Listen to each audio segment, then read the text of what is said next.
of music on. Come on. एक बात बताई, ये दुनिया में सबसे अच्छा औरत के बा? तहार माई। और सबसे खराब औरत? हमार माई।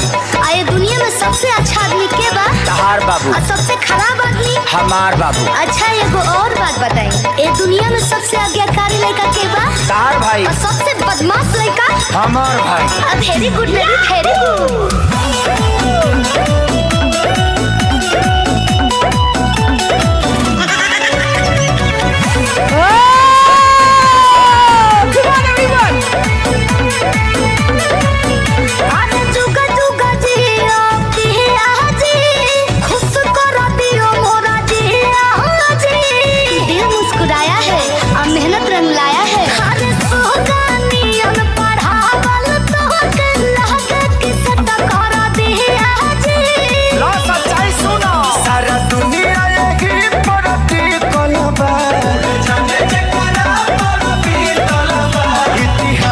के पाना में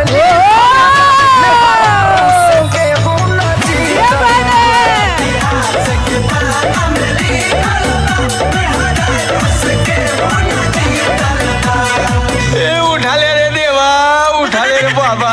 अच्छा एगो और बात बताई, केकरा हाथ के खाना मिठाई लगेला? तहारा हाथ के। अब केकरा हाथ के मिर्चाई लगेला? भौजाई के। So cute baby. एक और बात बताइए, बैंक बैलेंस कमा के किसको देना है? आपको। अब किसको बताना नहीं है? बाप को। यस।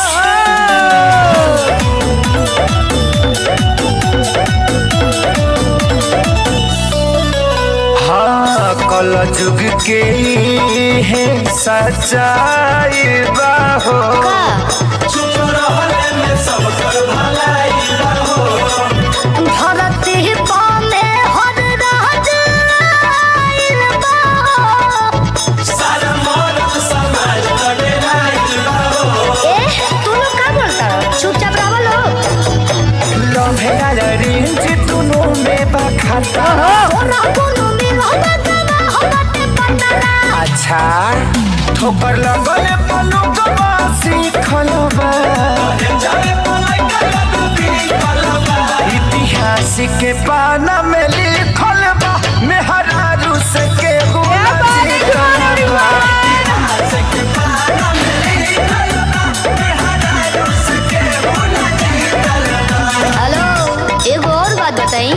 आपस के झगड़ा कहाँ सलटे के बा?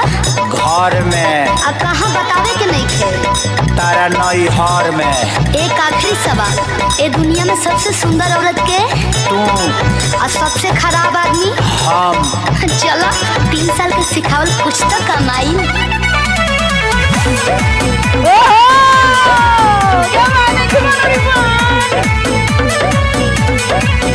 सब कर इंजान भइल सीज बाहो।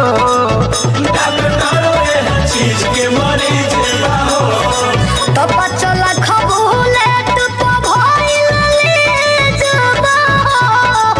बोल जान खोला बाबू दिल बाहो। हटी तो बात मत करी मेरे से। कहाँ है?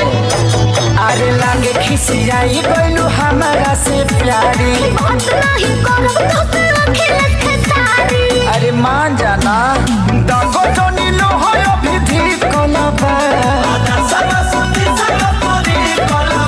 इतिहास के पाना में लिखल बा, मेहरारू से केहू न जीता।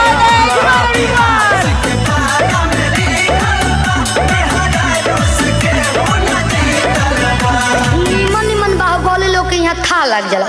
तू का चीज होगा?